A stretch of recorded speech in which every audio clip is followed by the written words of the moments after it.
বাবা দেখো না, এই অঙ্কটা পাচ্ছি না। কোনটা রে পাচ্ছিস না? কি আছে বল।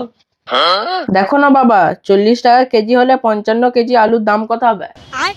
দে, এত সহজ অঙ্কটা পাচ্ছিস না? 40 টাকা কেজি আলুর দাম হলে 55 কেজি আলুর দাম কত?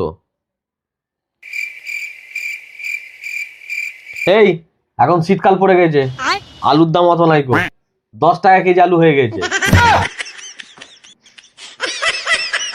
তাহলে 10 টাকা কেজি আলুর দাম হলে 55 কিলো আলুর দাম কত?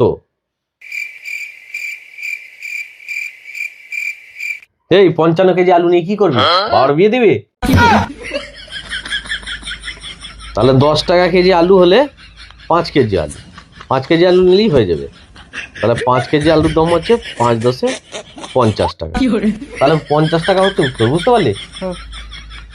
ও, তাহলে আলুর দাম বেশি ছিল। হ্যাঁ, আলুর দাম বেশি ছিল।